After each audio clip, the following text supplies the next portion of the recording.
up, everybody? It's a low-key entrance to the show today because we have a sad topic that somebody in a Lakers organization that I'm sure Franco loves is leaving. Yeah, that's a very low-key topic. I'm Franco. That's Brendan. Brendan, why don't you just get us... I'm sorry. I'm trying to switch it up, Franco. Don't be mad at me. Get us right to the topic. What happened in Lakerland? No, we don't have to get right to the topic. Okay. Do you want some foreplay before we go? How are you doing? Why are you rushing? I haven't seen you in a while. I'm just trying to keep us and the viewer on a schedule, a pace. We are creatures of habit. We are. Yeah. But I feel like that you and I don't take enough time to just say hello on air. You're probably right. Hello. Is it me that you're looking for? This is one of the top 5 most awkward beginnings to our show. So I will stop. I'll cut it. I'll try something new. I apologize to Am Premier. It's not you. It's me. But let's get into the major news of the day, Franco, and that is Magic Johnson quit yesterday during an impromptu press conference before the last game of the season for the Lakers. This is such a bizarre story. Still under contract. No one had any idea. According to Magic Johnson, he didn't even tell Jeannie Buss, the team owner. He didn't tell anybody. Luke Walton had his final media scrum as a coach. And from some reporters who were present, they said that basically Magic Johnson was like, oh, hey, wait a minute. I got to say something. Jumped up to the podium and just said, I quit. He alternated between crying to being relieved. He felt like he could be himself again. He felt like he could tweet again because he felt like he'd get fined and that he could finally, it's too much work. Franco, where do you are a bigger NBA fan than I am. What was your reaction when you saw this story? And is this the most bizarre thing you've ever seen in the NBA? It was truly bizarre, but this is the same league that had Latrell Sprewell choking a coach out and then refs shaving points. So it's not the most bizarre thing. As far as press conferences go, it was very sporadic, not consistent messaging across the board. So that's that. I think the first thing I thought was, wow, working with LeBron is so bad that Magic just quit his job randomly at the end of a press conference. What did you think? I thought it was just very. The other funny moment was when he said that he had referred back to a 3-year plan that he had mentioned, and that heading into year 3, the Lakers are in a good spot. The Lakers are not in a good spot. They're in a terrible spot. They have LeBron James, who's injured and missed games. They're missing the playoffs. First time LeBron's missed the playoffs in a very long time.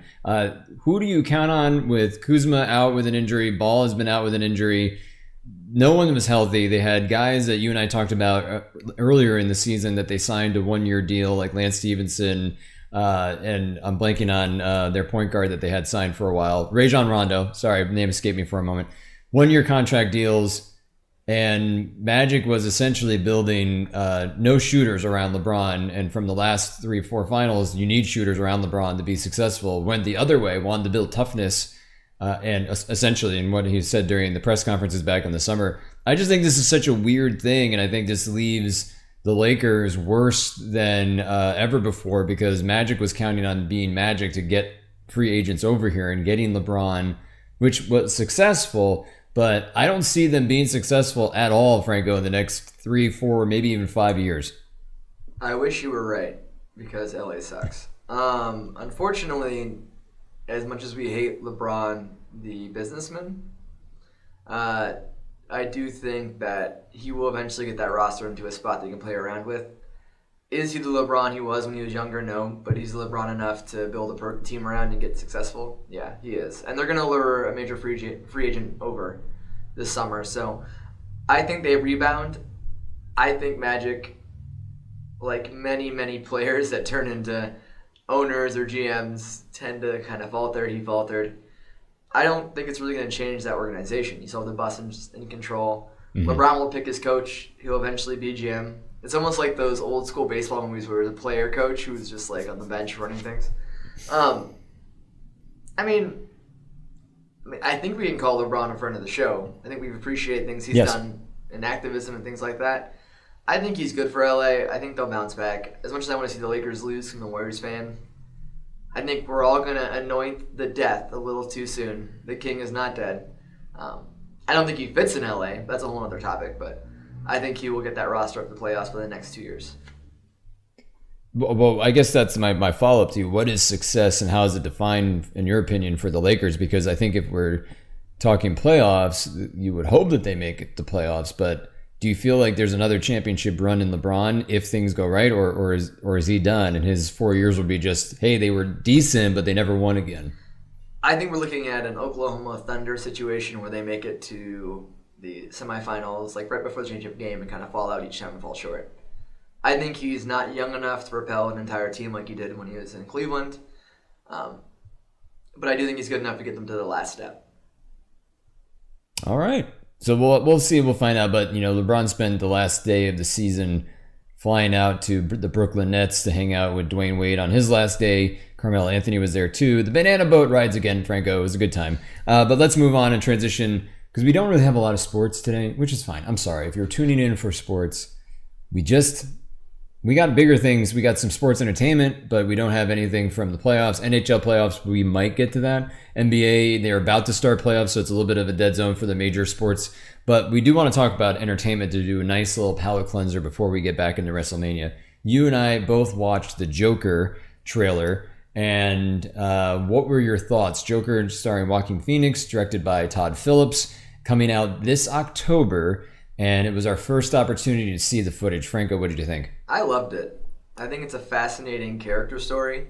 I think it doesn't fit the DC imprint, and I think a lot of the fanboys on the internet are upset because of that.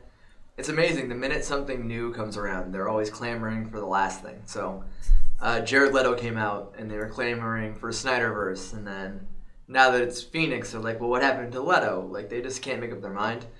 I think this movie reminds me very much, and this is a very nerdy reference, but if you remember the Elseworld series by DC, where it's stories that happen outside the continuity that kind of fall under the realm of what if. From what I saw from the trailer, I think this is people keep saying Scorsese Taxi Driver. I definitely see the overlies to it, but what I think is it's a comic book villain story told through the lens of almost, I would say, horror or thriller based. And I think it's an absolute fascinating kind of character study. And moreover, I think it's a smarter trailer than we give it credit for. A lot of people kind of bagged on it and said it's out of place because of the setting in the 80s. But if you look at what we're going through right now as a country, it kind of holds like a giant mirror up. Because if you think about the 80s, the Cold War was happening. We were afraid of the world. That's currently happening now. Gordon Gekko and the whole world agreed and just come about. Gordon Gekko is now our president. A lot of what they kind of talk about and look at is kind of almost an allusion to what the world is today and how it can drive somebody insane. So I think it's a fascinating script.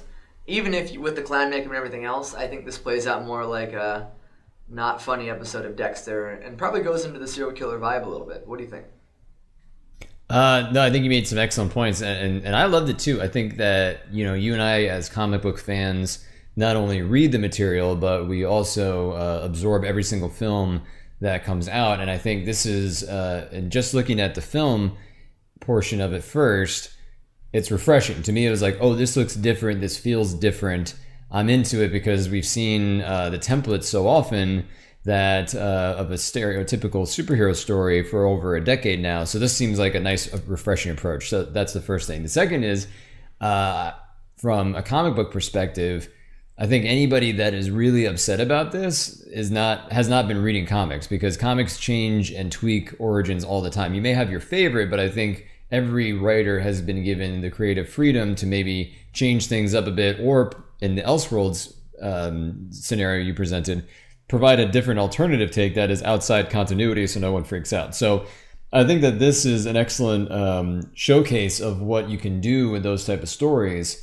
And I'm really excited by it because it feels real. It feels raw. It feels like I love the story. The best Batman and Joker stories I read as a kid and even now as an adult are the ones that really dive into the more psychological aspects of those two characters. So to see a character study done on the Joker by an actor who I think is phenomenal in most everything that he does, and also has just enough of this kind of manic energy that I think it's going to really be a slow burn, which I'm excited about. I think if people are like, I've heard on the internet, I read on the internet too, people being like, oh, this seems like it's going to be slow and he probably won't be Joker until the last 20 minutes. And quite honestly, I hope that that's what happens, because that's what this movie should be building to. It shouldn't be like 10 minutes in, he's got the makeup on and he's killing people, because then it's the same thing that we've always seen. But if you do a slow burn character study about why he gets driven mad and, like you said, the societal influences of it, I think it's going to be a really compelling story. I think so too. I don't know if it's going to be a slow burn. Maybe a slow burn to the makeup portion of being the Joker, but I think his descent into violence will be quicker than we think.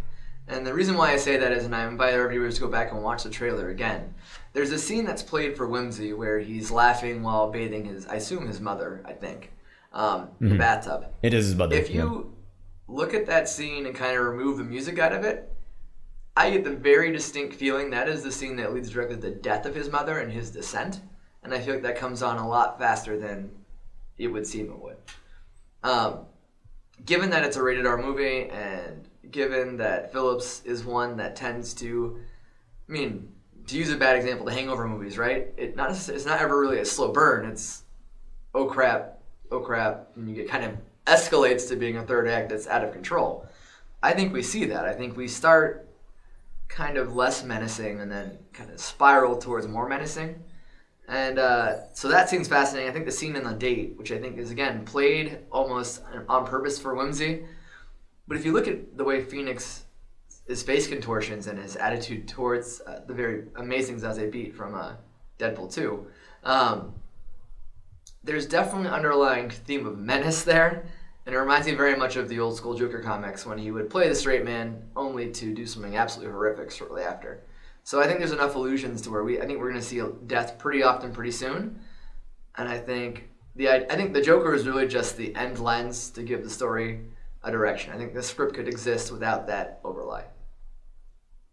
Yeah, I think it's just going to be really a unique story that I think that for you and I are really going to enjoy it. I think if you go into it with an open mind, if you are an average fan, I think you're going to probably be won over by it. But I'm really I'm interested. I'm all in. I was a little bit hesitant. I think I'm always that way with these films, but I was all in on it as soon as I saw that trailer. So that comes out in October. We'll probably see more about it very, very shortly. But if you are getting tired of the Avengers, Infinity Wars, and all the other stuff, it's a good time. I think it's going to be a good time. But let's now shift over to basically talking about what's on your shirt. I don't know if you want to show the people your WrestleMania Kofi Bryan versus Kofi and Bryan, Kofi Kingston versus Daniel Bryan shirt for the championship. But let's start there, Franco. Sort of start at the very high of what we both agreed was the best match of the night, and then we'll work our way down, and we'll probably get to the lower points of it. But first and foremost, Kofi Kingston, Daniel Bryan. You are a huge Kofi fan. You've always been a huge Kofi fan for the decade he's been in the WWE. He won the championship finally. What did you think of the match, and how would you describe the impact and the significance of Kofi Kingston winning the WWE championship? I thought it was an amazing match. I think we take Daniel Bryan for granted sometimes, and I think he really can work with anyone, and his style really meshes with anyone, and he really has mastered, speaking of slow burns, the match that leads to so many false finishes that you don't know necessarily what's going to happen. The storytelling of the match was fantastic. I liked the way they used Rowan and the New Day in that it wasn't enough to interfere or lessen the win, but also didn't ignore the fact that these are two people that had people at the side of the ring. And I don't think you could have banned New Day from the ringside and have the same emotional effect. So I thought that was really well done. I thought the finish was fantastic. I think it made sense, and I think it was a believable win. Could they have built Kofi better into it? Absolutely, but this was definitely a payoff that we needed from the match. As far as its significance, he is the first African-born champion in the history of WWE. He's born in Ghana. He's the first black Triple Crown winner. So, or not Triple Crown, but it has a fancier name. Grand Slam winner. So a lot of it, hopefully speaks towards the progress the company will eventually make.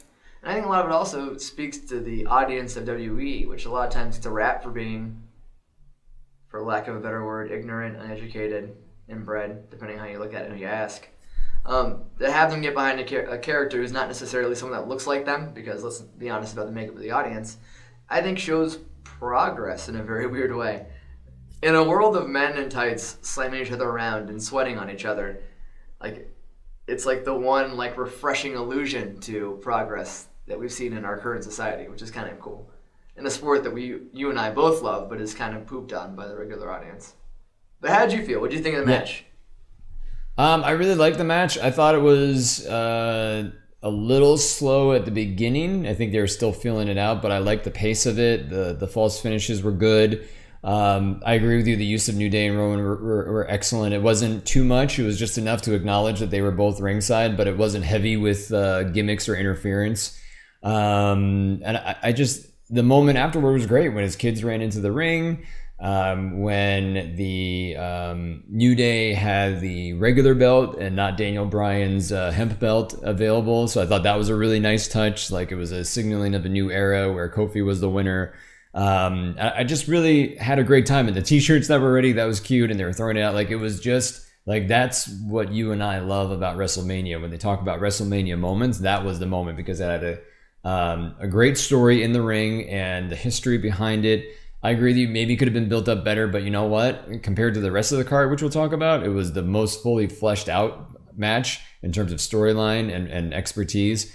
And you're right, Daniel Bryan is one of the biggest unsung heroes in recent WWE history, where that you can put him in any match and he's going to be great. And the year and a half that he was out of the ring, it showed, because people that he would carry were then in matches with others, and you could see, oh, Daniel Bryan is the missing factor that makes this interesting. And it really was Daniel Bryan's last WrestleMania moment. That was the last time I felt like this is a great culmination of a wonderful story. So I thought excellent job all around. I enjoyed it and I loved it.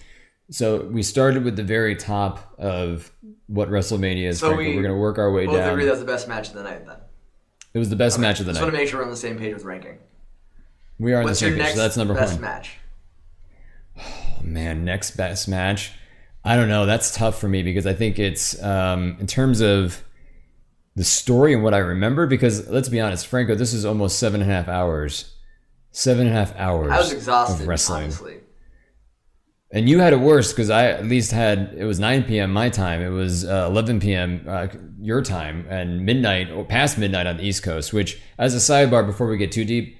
WWE stopped making WrestleMania over 7 hours long. At the most, cut it down to 4, because a lot of the matches were not necessary. Franco, before we get into what the second is, do you agree with that sentiment? 100%. I think when we went to 4 hours way back in the day, it was excessive, but made sense when you had classics like Guerrero versus Angle and the Benoit Michaels Triple H match. That makes sense. But so much of the show is vignette and literally commercial that I feel that adds an extra hour onto it. Like, I get plugging the network, and I get that's how you make up some of the money for not charging $60, but it's not a great experience, particularly if you watched TakeOver 2 nights before that, which is an amazing card, no fluff, match, and done. WrestleMania needs to be that. If they want to be legitimate and be featured on ESPN, it needs to be much more match, just like a boxing or UFC match would be. I agree. I just we needed to say it, Franco. We needed to say it. But I think second overall for me, and this is more of a storyline pick, and the fact that I love 2 of the participants of the 3 would be the Charlotte Flair, Becky Lynch, Ronda Rousey match, simply because finally Becky Lynch won. So that was a nice, again, culmination of a 6 to 7 month long storyline, which I was proud of the WWE for doing. Did she win though? Well, see, that's why that's why it's a little bit of a sticky situation, because there's various reports out there about what exactly happened. It was a crucifix pin from Becky to Ronda Rousey. Clearly, everybody in the arena and at home could see that Rousey had her shoulders up, but there was a phantom 1 count, 2 and 3. Match was over. Various reports coming out post-match that conflicted with what happened, that some said that it was not the right finish. Reports say that it actually was the right finish, but it wasn't executed by Ronda correctly. The ref messed up, and then there was a report that Vince McMahon actually fined the ref of that match, pulled him aside immediately after, showed him the footage, and said that he screwed up. But the ref tried to argue that was the finish, and McMahon said, which I think we all would agree with, the count is a shoot. So that means go with what you see. Don't go with just because they did the finishing move that ends the match. If it doesn't make sense logically and the shoulders are up, don't count it. But he ended up counting it anyway. So that kind of taints the match for me. But I think again, looking at the entire card and how much filler there was and how much lackluster matches there was, I think it'd be really hard for me to put that any lower than 2. Franco, what do you think? I don't disagree with you. I'm going to offer with you a third option. So if you watch old school wrestling, particularly Roddy Piper actually, and even Andre the Giant, when there were times when they didn't want to do the job, during the count, particularly on televised events on the camera side, they would lift their shoulder just enough to be a question whether or not they counted out or not. Given who Ronda Rousey is and how she acts and her whole wrestling is fake and disrespect for the business and how she thinks the fans pooped on her, which all reports point to, like she's taken it very personally that she's not a fan favorite. Yeah. I am of the personal opinion that while she may not have deliberately did it, I don't think she stopped it once it started to happen. I think she lifted her shoulder because she didn't want to be beat cleanly. Because there is a real issue between her and Becky Lynch. I don't think we're dumb enough as a group to think that Ronda didn't take Twitter personally. Like she's shown categorically she can't build something without getting her personal feelings involved. So that really hurt it for me because I think it was really the culmination of Ronda being Ronda. I think to balance that match, they had too much Ronda in the ring. I think more focus on Charlotte and Becky would have saved it a little bit. But Ronda was sloppy. And not like kind of sloppy, like very sloppy. At one point, Becky Lynch was dragging her towards the ropes for a rope break. Like that is not a good look. So I give it a lesser of a grade because the real true first main event of WrestleMania for women should have been Becky versus Charlotte. The end. If you want to throw Rousey in there as a guest referee, totally fine. But she didn't belong in the match and she was outclassed and it really hurt the performance for me, and then just even the question that we're having this conversation that it's very possible that Ronda tried to prove wrestling's fake by lifting her shoulders taints the whole thing. Yeah, again, it's a second for me because at least it had some built-in storyline as opposed to some of the other matches that really didn't. I mean, they had some, but this was sort of the people could get behind Becky Lynch. But I agree with you. I think this whole thing with Ronda is kind of weird. She didn't show up on Raw. There's reports that she broke her hand. But even though she didn't go on Raw, she had enough time to change out all of her social media profiles and eliminate any references to WWE. So I thought that was interesting. But I don't know. I don't know what the end game is. Supposedly she wanted to start a family. And there's nothing wrong with that. But to not have any real closure is kind of odd. So I don't know if she's going to continue to sort of use this against WWE. I could see that happening where she'll call and maybe Vince is like, all right, I'll give you money and come in, and then she leaves again. So we'll see where it goes. But WWE has clearly moved on because Lacey Evans attacked Becky Lynch twice now on SmackDown and Raw. But everything's changing next week with the Superstar shakeup again. So we'll have to see where all this pans out. But disappointing finish, not because of Becky Lynch or Charlotte Flair. It was because of Ronda Rousey. Franco, what would be your second or third match for the night?